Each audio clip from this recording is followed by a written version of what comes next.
Can I remind members of the COVID-related measures that are in place and that face coverings should be worn when moving around the Chamber and across the Holyrood campus? The next item of business is a statement by Kate Forbes on Scottish Budget 2022 to 2023. The Cabinet Secretary will take questions at the end of her statement, and so there should be no interventions or interruptions. And I call on Kate Forbes, Cabinet Secretary. Thank you, Presiding Officer. Today's budget will help tackle the climate emergency, support economic recovery and reduce inequalities. It comes at a crucial moment for Scotland. It's the first budget of this parliamentary term, and it's also the first budget of this partnership government developed in cooperation with the Scottish Green Party. It delivers on key commitments made in the Butte House Agreement, from free bus travel for young people to doubling the Scottish Child Payment. And as a result of that partnership, this budget redoubles our efforts to meet our emission reduction targets in a fair and just way that creates economic opportunities, harnessing opportunities for green jobs, for prosperity and for greater well-being. PwC and Lloyds Banking Group both conclude that Scotland is the top-ranked part of the UK for green jobs and green economic prosperity. And so the budget supports Scotland at a point of transition, balancing our response to the immediate pressures of COVID and the cost of living crisis with longer-term action. If my last two budgets have been shaped by our immediate experiences of COVID, today's budget aims to lift our eyes to the future, while of course remaining vigilant to the effects of new variants. This is a transitional budget as people, businesses and services get back on their feet. We can't leave anybody behind in our determination to increase prosperity, so the budget directly contributes to our national mission to end child poverty by doubling the Scottish Child Payment and investing in employability schemes to get people back into work. Presiding Officer, government can never deliver on all of these ambitions alone, so we need to work collaboratively with all areas of Scottish life, public and private, national and local, to build on the renewed approach to partnership that we saw during the pandemic. However, in the absence of COVID-related funding, despite the very real ongoing impacts of the pandemic and combined with the pressures of inflation, this budget is a budget of choices. And while the budget lays the groundwork for a green economic recovery from COVID-19, we must be clear that the UK Government's spending review hindered rather than helped us on that mission. In practice, with COVID funding having been removed, our day-to-day funding next year is significantly less compared to the current year, at a time when we undeniably need to invest in the economy and help public services recover. That means the budget cannot deliver the resources that all of our partners will want. And let me be clear, there are areas where I would have wished to go further. But today I present a budget which does address key priorities, targets resources for low-income households and paves the way for future investment over the life of this Parliament. It's a budget of choices, but I believe we have made the right choices. It's a transitional budget, maximising funding where we can to deliver key priorities now, but also paving the way for future fiscal choices. Alongside today's Scottish Budget and medium-term financial strategy, I'm publishing a framework for the Resource Spending Review, which will be published in May 2022 and set out the Government's multi-year spending plans. The framework sets out our principles, and I look forward to contributions from members across the Chamber. Presiding Officer, let me now update Parliament on the economic and fiscal context and take a moment first to thank the Scottish Fiscal Commission for the forecasts which inform the budget. Supply chain bottlenecks, labour market shortages, inflationary pressures and rising energy prices are all placing extra pressure on businesses and households trying to recover from the impact of the pandemic. The Fiscal Commission forecasts a level of long-term economic damage to the Scottish economy from COVID-19 of around -2%, similar to the OBR's forecast for the UK economy. This means the long-term impact of Brexit on the economy will be worse than that caused by COVID-19, with the OBR attributing a 4% long-term reduction in living standards due to the UK's exit from the EU. The impact of Brexit has not been felt equally across the UK. Latest figures from the ONS show that Northern Ireland is the only part of the UK where the economy has recovered nearly to pre-pandemic levels. That's not surprising, given that Northern Ireland has, in effect, remained in the EU's single market for goods due to the Northern Irish Protocol. While all other parts of the UK have seen a negative impact as a result of Brexit, the scale of that is 3 times higher in Scotland than in London. We said that Brexit would be bad for Scotland, that it would have a differential impact on our economy, and as is clear, it is, which is having a direct impact on our budget.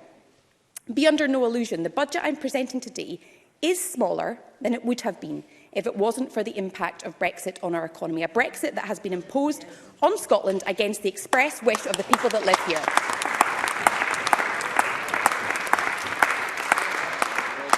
Brexit and UK government policy on immigration continues to affect income tax receipts in Scotland. Based on the latest SFC and OBR forecasts, Scottish income tax receipts are estimated to be £190 million lower than the BOT grant adjustment next year. There are a number of factors to explain that. Both the SFC and OBR state that the continued uncertainty around the pandemic means that the uncertainty around forecasts may be greater than usual. The final position on the performance of income tax revenues next year will only be known once outturned data is published in 2024. Strong earnings growth in London and the South East, particularly among the highest earners, means that our budget is reduced even while earnings grow in Scotland.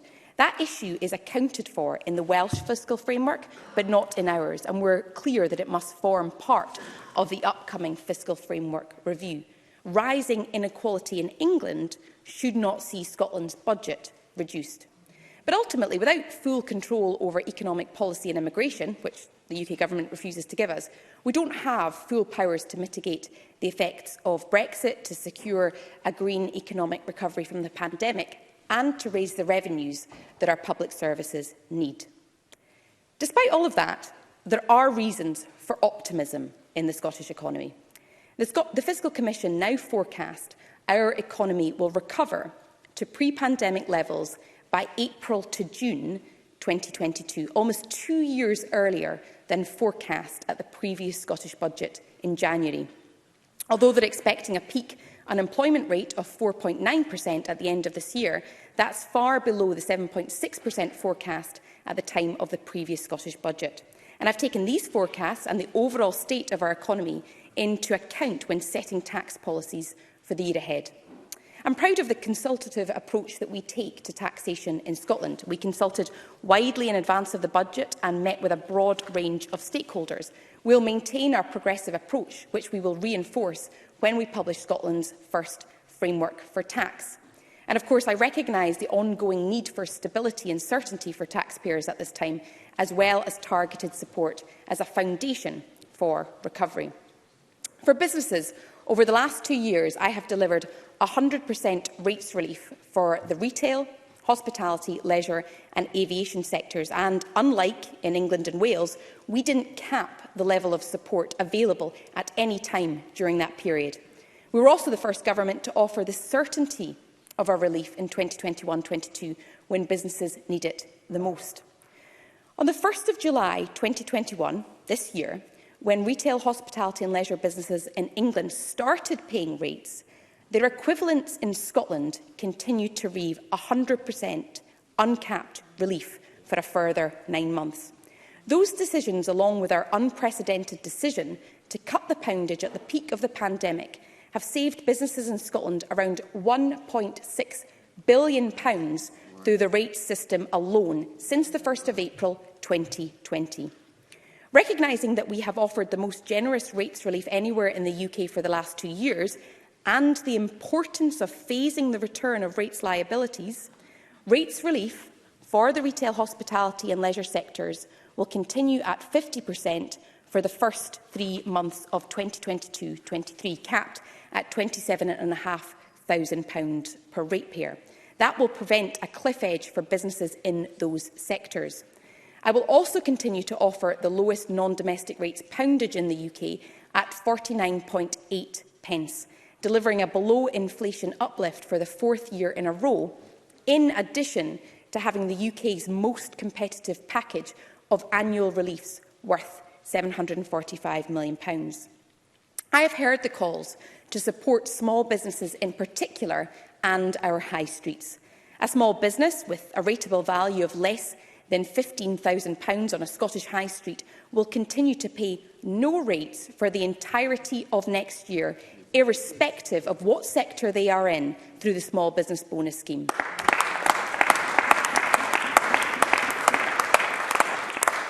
A new build in one of our towns will pay no rates for the first 12 months after occupation through the Business Growth Accelerator. Our competitive rates reliefs are directly seeking to revitalise our high streets. On income tax, this government's priority has been to make the tax system fairer and more progressive, and to protect low and middle income taxpayers. With increases in the cost of living and rising fuel prices likely to impact lower income families the most, I believe that these principles are more important than ever. I can therefore confirm that income tax rates next year will remain unchanged. The starter and the basic rate bands will increase in line with inflation, and the higher and top rates will remain frozen at their current levels. Our progressive income tax policy means the majority of Scottish taxpayers will continue to pay less income tax than if they lived elsewhere in the UK, while those who earn more will pay more. It maintains spending power in households who need our support the most, yet also raises crucial revenues for our public services from those who can most afford it. On land and buildings transaction tax, we will maintain both residential and non-residential rates and bands at their current levels next year, and will shortly launch a call for evidence and views on changing the additional dwelling supplement. On Scottish landfill tax, we'll increase both the standard and lower rates of tax from the 1st of April to maintain consistency across the UK and support our ambitions for a more circular economy. In sum, with our devolved tax policies, we're delivering a more progressive approach to tax whilst also supporting recovery. And we're generating the revenues we need to invest in our NHS recovery plan, in our new National Care Service, a real terms budget protection for our police to keep us safe, and, of course, the doubling of the game-changing Scottish Child payment to £20. The continued threat posed by COVID will remain the primary focus of the government in the immediate term, not least in the face of the risk of further variants. Today I can set out our plans to provide increased funding to respond to the pressures created by the pandemic and ensure that everyone can get the care they need in a time, in a place and in a way that suits them. We're doing that despite the absence of COVID consequentials from the UK Government, which means we must absorb these additional COVID costs within our overall budget. In total, this budget provides record funding of £18 billion for health and social care, not only to address the immediate pressures across the NHS, but also to deliver the first step to ensure frontline funding, which directly supports patient services, increases by at least £2.5 billion by 2026-27. As we set out in our manifesto, we're delivering on our commitment to pass on all health and social care consequentials in full, with additional spend in excess of £1 billion in health and social care. Members will be aware of the staffing difficulties being experienced in the care service, with Brexit and the ending of freedom of movement once again a major factor. The transfer to local government for social care includes an additional £200 million, which will deliver the £10.50 minimum wage for all adult social care staff in commissioned services and support the recruitment and retention of care staff that are so vital to the health and care system as we begin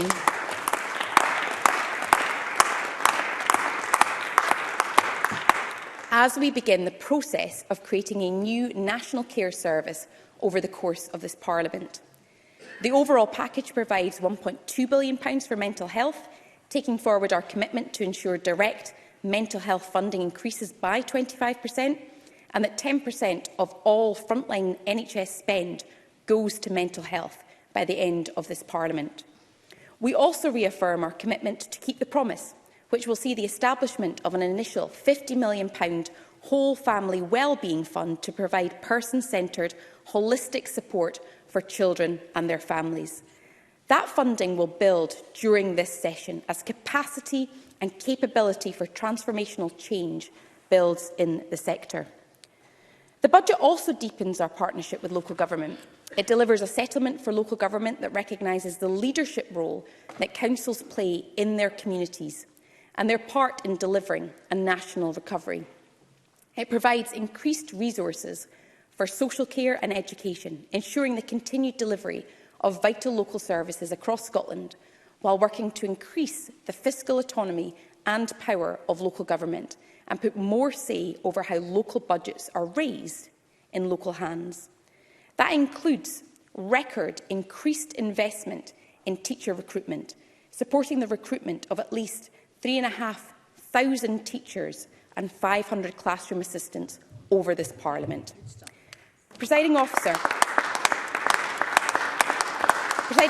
my investment plans for public services and action across portfolios are directed by three priority themes: tackling inequalities, supporting Scotland's economy and ending Scotland's contribution to climate change. And so the budget backs our national mission to tackle child poverty and to make Scotland truly a land of opportunity for everybody. The most immediate and direct way to tackle poverty is by putting more money into the pockets of people who need it most, ensuring a decent standard of living, particularly for children. This budget invests in increasing family incomes, driving down the cost of living. It provides £200 million for the Scottish Attainment Challenge, the next instalment of our commitment to provide £1 billion over this Parliament to tackle the poverty-related attainment gap. Over £4 billion across social security and welfare payments, providing vital support for low-income families, carers and disabled people, including £1.95 billion to start delivery of the adult disability payment next year. £41 million for the Scottish Welfare Fund, helping people in times of crisis. £80.2 million in discretionary housing payments. £110 million to provide free bus travel for young people from January, putting more money in their pockets and encouraging more use of public transport. It includes over £72 million for the continued expansion of free school meals, providing lunches for all children in P1 to 5 and special schools, and supporting the infrastructure required to roll out lunches to all primary children. It includes £544 million to deliver free funded early learning and childcare for 3- and 4-year-olds and 2-year-olds from lower income households, while taking forward work to expand that to 1-year-olds from low income households within this Parliament. And, Presiding Officer, £831 million for affordable housing, progressing our commitment to deliver 110,000 affordable, energy-efficient homes across the next decade, leveraging private sector investment and supporting employment in the construction sector.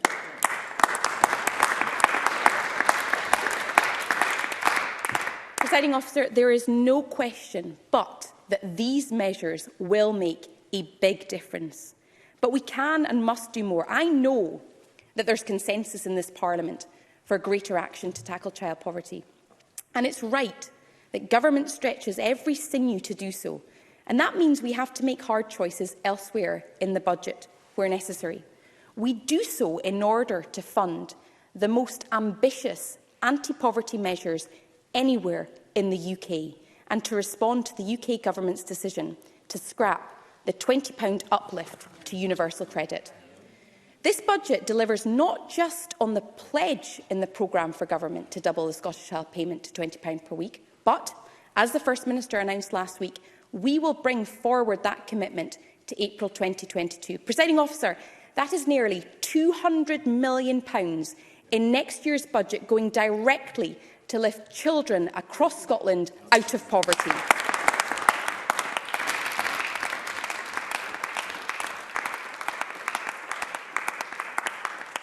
Presiding Officer, I know that when our economy is prospering, there's more public revenue to reinvest. So we cannot talk about public services without ensuring that we are supporting businesses to recover.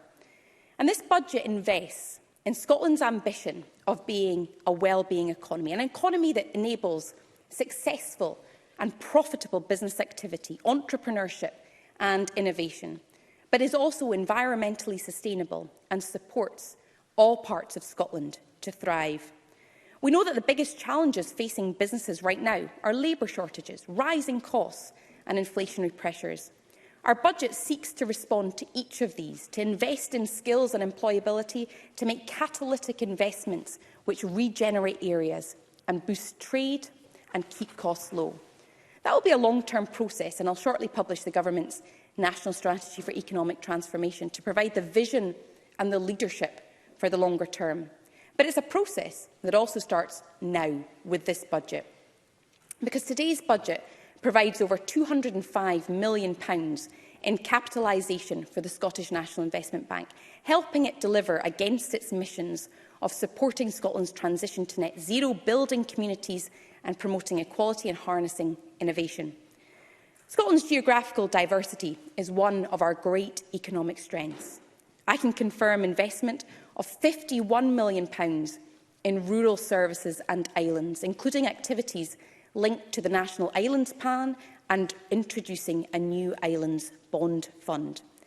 There are few challenges as acute as labour shortages, and so we will invest over £225 million in Skills Development Scotland to support a range of national training interventions.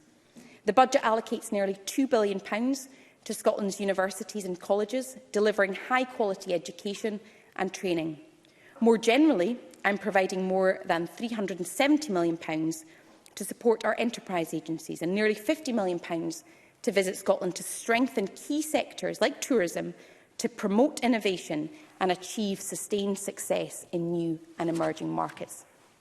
These actions, taken together with a package of non-domestic rate measures, provides a strong platform in this budget for Scotland's economy now and long into the future to thrive and prosper. Presiding Officer, I turn now to the climate crisis, which is also an enormous economic opportunity for Scotland. Our hosting of COP26 showcased what we're already doing in Scotland and the depth of commitment that exists to go further. I've worked closely with colleagues in the Scottish Green Party to shape those commitments, and I welcome their support and their constructive challenge. Through this budget, we will lay the groundwork to protect and restore our natural environment, to decarbonise our homes, our industries and transport, and to position ourselves as a global leader in renewable energy and in green and digital tech. Meeting our ambitious emissions reduction targets will require transformational activity across all sectors of the economy and across society. It's not an easy task, but we are up for the challenge. The just transition to net zero needs investment now, and today's budget sets out almost £2 billion of low-carbon capital investment in Scotland's public infrastructure, supporting the decarbonisation of our homes and buildings, our transport and industry. We'll also continue to work with the private sector to mobilise investment behind the low-carbon transition. The budget will lay the groundwork to secure a green recovery and follow through on our commitment to implement the recommendations of the Just Transition Commission across this Parliament. And so today, I can confirm the first £20 million of our 10-year £500 million Just Transition Fund for the North East and Moray, £336 million for energy efficiency and low-carbon and renewable heat, cutting emissions, making homes warmer, tackling fuel poverty and creating jobs across Scotland, including £60 million for large-scale heat decarbonisation projects. £53 million across a range of energy transition and industrial decarbonisation projects, which in turn include £20 million for energy transition fund projects in the North East. £23.5 million for our Green Jobs Fund, helping businesses create green employment through investment. And a record investment of £150 million in infrastructure to make walking, wheeling and cycling safer. £1.4 billion to maintain and improve and decarbonise Scotland's rail network. £43 million to drive forward Scotland's circular economy. £53 million to restore Scotland's precious natural environment, including our internationally important peatlands, addressing the twin crises of climate change and nature loss. £25 million this year to start work on transforming farming and food production in Scotland to be world-leading in sustainable and regenerative agriculture. And a further £69.5 million to be invested in woodland creation and sustainable management of Scotland's woodlands, enabling an increase of our woodland creation target to 15,000 hectares. Climate change requires global action, driven by local and national commitments to ensure we deliver the changes needed. And today's budget demonstrates that that commitment exists here. Let no one be in any doubt, this government, working in partnership with the Scottish Greens, is absolutely committed to meeting our statutory climate change targets and delivering the net zero society we not only want, but need to see. Presiding Officer, I want to lastly turn to the issue of pay. The principle of fair work is a cornerstone of this government's economic approach, and I have placed that principle at the centre of my decisions about public sector pay. I recognise the challenges presented by inflation and rising living costs, and also the huge effort that the public sector has made in responding to the pandemic. Our pay policy for next year therefore focuses on those on low incomes, continuing our progressive approach and guaranteeing an inflationary uplift of at least £775 to those earning up to £25,000, £700 to those earning between £25,000 and £40,000, and £500 to those earning above £40,000. In October, the Government announced an uplift in pay for social care workers to £10, 2 pence per hour. Today, Presiding Officer, I can announce a minimum wage floor of £10.50 per hour across all bodies covered by the pay policy, with specific funding to apply this for adult social care staff.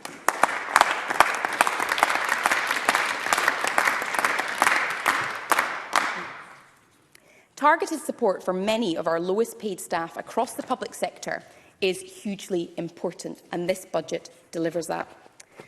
Presiding Officer, as I come to a close, today's budget is a budget of choices.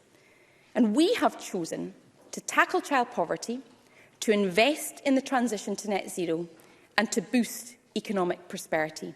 It delivers on our manifesto promises: more teachers, more funding for our police, and record investment in our health and social care service, as we stand united against the impacts of COVID-19.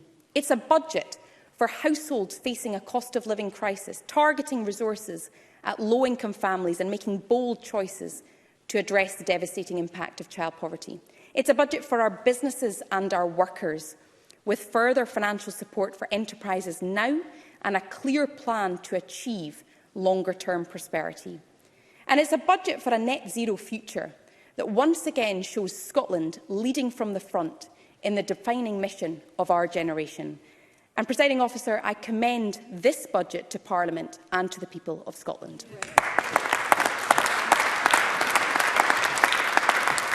Thank you. The Cabinet Secretary will now take questions on the issues raised in her statement. I intend to allow around 60 minutes